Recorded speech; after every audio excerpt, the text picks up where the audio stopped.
Auto முன்னாடி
அன்பான சபையாருக்கு மனமார்ந்த வணக்கம்.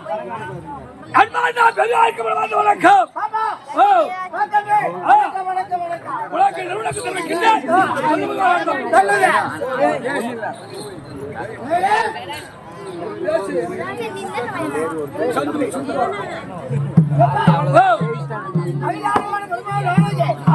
சத்தியவண்ண சமீபம் காட்டி தரக்கூடிய திரௌபதி அம்மா, பாஞ்சாலி அம்மா, அம்மா திருவிழா முன்னிட்டு இரண்டாவது இரவாக நாடகம் நடந்தேறி வருகின்றது.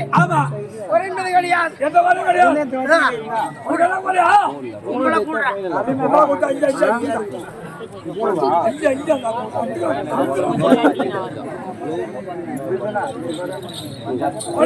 என்ன உனக்கு கொண்டாடி கேட்டேன் அதான் பிச்சுதான் போடும்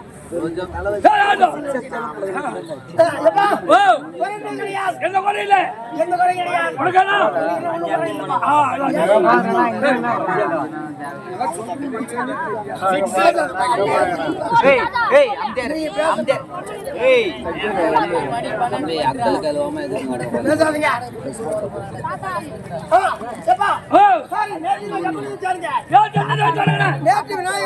விநாயகர் ஆமா இங்க வந்தாரா அங்க இருந்து வருவார் கோயிலுக்கு கண்டிப்பா வருவார் வரமாட்டார் நீ எப்ப கூட்டி வந்தியோ அந்த தெய்வத்தை வணங்காத அது தெய்வத்தை வணங்க நான் சொல்ல முடியல வணங்கு அப்ப என்ன தெய்வத்தை வணங்க கண்டிப்பா வருவார் நாளை மேல வருவார் அடுத்து போய் சந்தித்து எக்குடி வராமல் சத்தியகார தெய்வம் என்ன சாமி எந்த தெய்வம் தான் எந்த தெய்வம் சத்தியஜீவ மைந்தரே சண்முக சோதரனை முத்திக்கு முதல்வனை முன்னிட்டு காண்பவனை நித்தமும் துதித்து வந்தான் நினைத்ததெல்லாம் முடித்து வைப்பான் அவர் யார் அவரே வணங்க இன்னைக்கு வருவார்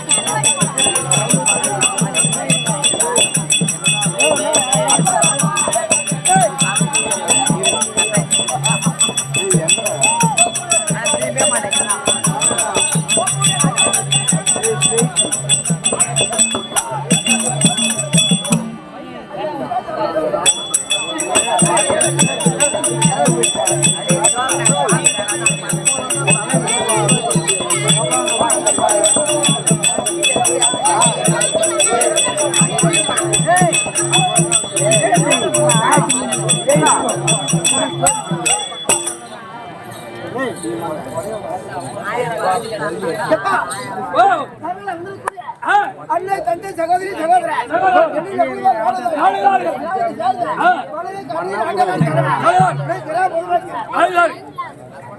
அனைவருக்கும் ஒரு கோடி வணக்கம்.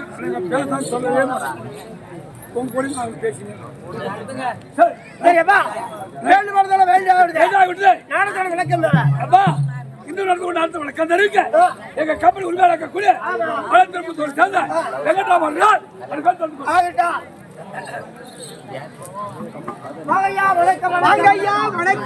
வணக்கம் வணக்கம் வணக்கம்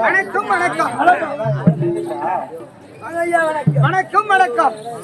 வேண்டுமாறு தெய்வமெல்லாம் வேண்டியாகிவிட்டது. இரண்டாவது இரவாக நடத்தக்கூடிய நாடகத்தினுடைய விளக்கம் தேவை. திரௌபதி மாலையிட உபயதாரர் விருப்பப்படி நாடகம் அது சரி. அதனால்தான் அருமையான பாரத செய்திகள் எழுதிருக்காங்க தம்பி. ஈடாடி உலகத்து மறைநாள் ஓடை கொன்று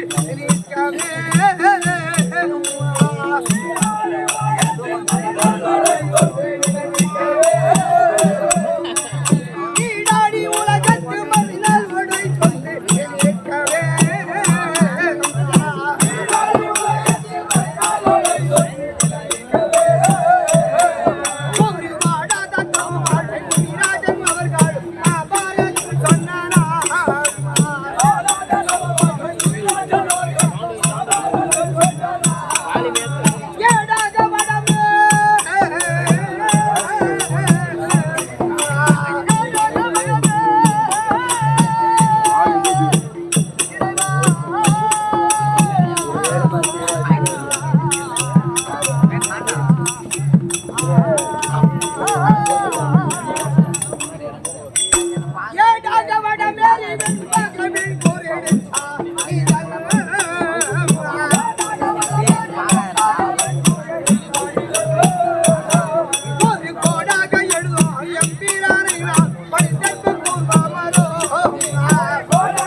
நீடாடி உலகத்து மறை நாளோட இங்கொன்று நில நிற்கவே நீல இருக்கவே பாடாத தவ வாழ்மை முனிராஜன் மகாபாரதம் சொன்னாரா இந்த உலகம் இருக்கிறது 3 பங்கு தண்ணியாகவும் 1 பங்கு மட்டும்தான் நிலமாக இருக்கிறது. அதை வச்சுதான் வில்லிபுத்தூர் ஆழ்வார் இந்த செயல்வடிவத்தில் காட்டிட்டார். அப்படி உலகம் ஆடி என்றால் சமைத்திருக்கிறார். இதை வைத்து எழுதியிருக்கிறார் முதல் செயலாக. ஆனால் முனிராஜன் சொன்ன வேதவியாசருக்கு பேர் முனிராஜன். அந்த வேதவியாசர் சென்று ஒரு காலத்தில் ஒரு 5000 ஆண்டுகளுக்கு முன்ன அப்போ பிரம்மதேவனை கோரி தவம் செய்தார். யார்? வேதவியாசர். அப்ப பிரம்மதேவன் பிரசன்னமானார். அப்பதான் பிரம்மதேவன் கேட்கிறார், வியாசனே என்னை கோரி எதற்காக தவம் செய்தார் அப்படின்னு கேட்ட உடனே அதுக்கு வேதவியாசர் சொல்றார், ஐயா என் மனதில் ஒரு காவியம் தோன்றுகிறது. அது என்ன காவியம் என்றால் 5ஆம் வேதமாகிய மகாபாரத காவியம் தோன்றுகிறது. அதை எழுத வேண்டும் வாருங்கள். கூப்பிட்ட உடனே அதுக்கு பிரம்மதேவன் சொல்றார், 4 வேதம் என்பது எப்படிப்பட்ட பொருள்? ருக்கு, அஜுர், சாமம், அது ஒரு புண்ணிய பொருள். 4 வேதத்தோடு இந்த 5ஆம் வேதமாகிய மகாபாரத காவியத்தை இந்த சண்டை கொண்டு அல்வான் சேர்க்கிறீங்களே என்ன வகையில நியாயம் அப்படின்னு கேட்டார் பிரம்மதேவன். அதுக்கு வேதவியாசர் சொல்றார், வேதவியாசர் என்ன சொல்றார், பகவானுடைய புகழ பெருமை இந்த உலகத்திற்கு தெரிய வேண்டும். அதற்காக தான் 4 வேதத்தோடு 5ஆம் வேதமாகிய மகாபாரத காவியத்தை எழுத சொல்லுவது நியாயம் தான். அது ஒரு புனிதமான காவியம் தான். இந்த உலகத்திற்கு தேவைப்பட வேண்டிய காவியம் தான். ஆனா எழுதுங்க. ஆனா நீ கூப்பிடுகிறாய் என்னை உட்கார்ந்து எழுத அளவுக்கு பொறுமையும் கிடையாது. எனக்கு நிறைய வேலை இருக்கு. மக்களை படிக்கிற வேலை அதனால என்னால வர முடியாது அப்படின்னு சொன்ன உடனே நேரா கைலாயம் சென்று சிவபெருமானை கூப்பிடுகிறார். பாருங்கள் சிவபெருமானே, இந்த மகாபாரத காவியத்தை எழுத வேண்டும் அப்படின்னு கூப்பிட்ட உடனே அதற்கு சிவபெருமான் சொல்றார், எனக்கும் நிறைய வேலை இருக்கு. மாபார மக்களுக்கு படியாக ஒரு நாள் அவர் சிவலிங்கம் அதனால படியாகவே ஆக வேண்டும். என்னால வர முடியாது. என் புள்ள விநாயகர் இருக்காரு, விநாயகரை கூட்டிட்டு போய் எழுதுங்க போங்க. அப்போ வேதவியாசர் சொல்றான், அவன் சின்ன பையன், கப்பு காலு, மரமட்ட காலு, தான வயிறு, அது பிறக்க போய் எழுதி போறது. பேரை புடிச்சு எழுதுமா? கேவலமா பேசிட்டார் வேதவியாசர். அப்போ நான் வேக வேகமா சொல்லுவேன், உன் புள்ள வேக வேகமா எழுத மாட்டாங்க, கேவலமா பேசிட்டார். அப்போ சிவபெருமான் சொல்றார், நீ எம்மா வேகத்தில் சொல்கிறாயோ அதை விட தாண்டி எழுதுவோம் என் பிள்ளை போங்க அப்படி சொன்ன உடனே அப்போ விநாயகரை கூட்டிக்கிட்டு போய் இமாச்சலம் எடுத்த இந்த பையன் எப்படி எழுதுறாங்க பார்க்கலாம். அங்க போயிட்டாங்க ரகசியமா. கருத்து என்னன்னு கேட்டா, மலைகளுக்கெல்லாம் பெரிய மலை யமுனாகிரி பர்வதம், முனிவர்களுக்கெல்லாம் தலைவனாக இருக்கக்கூடியவர் கடவுளுக்கெல்லாம் முதல் கடவுளாக இருக்கக்கூடியவர் இது எவ்வளவு பொருத்தமா உட்கார்ந்துருக்காங்க பாருங்க. அப்போ இந்த பையன் எப்படி எழுதுறான பார்க்கலாம் அப்படின்னு சொன்னா வேக வேகமா சொல்றார். அப்ப விநாயகர் சொல்லு சொல்லு சொல்லு சொல்லு சொல்லு வரி எழுது சொன்னா 2வது வரி ஞானத்தால் எல்லாம் சொல்ல போராடி எழுதுறான். அப்ப வேக வேகமா சொன்னாரு. சனீஸ்வரனுக்கு ஒரு எண்ணம், எப்படியாவது இந்த மகாபாரத காவியத்தை தடை செய்யணும், ஒரு எண்ணம் சனீஸ்வரன் உண்டாகி போச்சு. அப்ப ஈயா உருவெடுத்து அவர் எழுதினார் பாரு, எழுத்தாணி எழுத்தாணி மேல போய் உட்கார்ந்தார். அந்த எழுத்தாளி தகால் ஓடிச்சு போச்சு. ஓ மோசம் போயிட மாட்டேங்குது. அப்பதான் விநாயகர் யோசித்து அவருடைய வலது கொம்பை பட்டார் என்று ஓடி இருக்கிற ஏடாக வைத்து 60 லட்சம் செயல் வடிவத்தில் எழுதி முடித்தார். இந்த மகாபாரத காவியத்தை 60 லட்சம் செயல் முடித்தார். அப்ப எழுதின இடத்திலே 30 லட்சம் நின்று விட்டது. தேவலோகம் 15 லட்சம் போச்சு. பாதாள உலகம் 14 லட்சம் போச்சு. மீதி இருப்பது அந்த 1 லட்சம் செயல் மட்டும்தான் இந்த பூலோகத்திற்கே வந்தது. ஆனா அந்த 1 லட்சம் செயல் கூட 18,700 செயல் மட்டும்தான் புத்தகத்துல வெளியிடானது. 18,700 செயல் தான் வெளியிடானது. இந்த 18,700 செயலுக்கும் உண்மையான விளக்கம் உண்மையான அர்த்தம் யாருக்கு தெரியும்னா சொன்னாரே வேதவியாசர். வேதவியாசருக்கு தெரியும், விநாயகமூர்த்திக்கு தெரியும், வியாசருடைய மகள் சுகர் பெருமிட்ஸுக்கு தெரியும். அவருக்கு தெரியும். அப்போ சஞ்சயனுக்கு தெரியுமோ தெரியாதுன்னு எழுதி விட்டாங்க. சஞ்சயனுக்கு தெரியுமோ தெரியாது, தெரியுமோ தெரியாதவன்று. அப்ப அவர்களுக்கே தெரியுமோ தெரியாதுன்னு எழுதி விட்ட பிறகு நாம அவ்வளவு கற்றவர் அல்ல. நம் சித்தரி கட்டியவர் நாடகம் நடத்தபடி வந்திருக்கிறோம். நாம் நடத்தக்கூடிய நாடகத்தில் எத்தனையோ பிழை எல்லாம் ஏற்படலாம். பிழை செய்யாதவர்கள் யாரும் கிடையாது.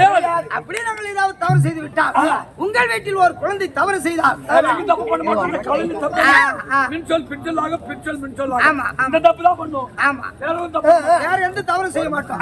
அப்படி உங்கள் வீட்டில் ஒரு குழந்தை தவறு செய்தால் எவ்வாறாக பொறுத்து அங்கிருக்கீர்களோ அத்தன்மை போலவே எங்கள் 16 பேரை உங்கள் வீட்டு பிள்ளையாக பாவித்து ஒரு தாழ் கொள்ள வேண்டும் என்று எங்கள் கரங்கூப்பி சிறந்தாழ்த்தி வணங்கி வணக்கமிட்டு வணங்கி நடத்தக்கூடிய நாடகம் இன்று திரௌபதி மாலையீடு உபயதாரர் விருப்பப்படி நாடகம். இரண்டாவது உபயம் இல்லையா? அதனால திரௌபதி அம்மன் மாலையீடு வில் வளைப்பு நாடகம். வில் வளைப்பு வில் வளைப்பு நாடகம். என்னப்பா நாடகம்ங்க? திரௌபதி மாலையீடுப்பா. திரௌபதி மாலையீடு கல்யாணம். ஆமா ஆமா, கல்யாணம் காலையில ஹோட்டல்ல கிடைக்குமா?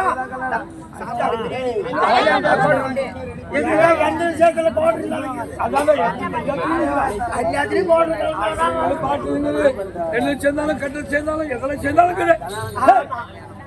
சரி.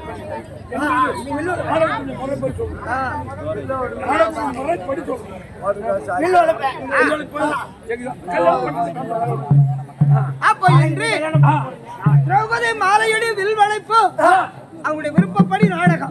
இந்த நாடகத்தில் கதாநாயகனாக விளங்கி வரக்கூடியவர் பாஞ்சால தேசத்தை ஆண்டு வரக்கூடிய பாஞ்சால மன்னன் தர்பார். அவரால் மற்ற விபரம் பாஞ்சால மன்னன் தர்பார்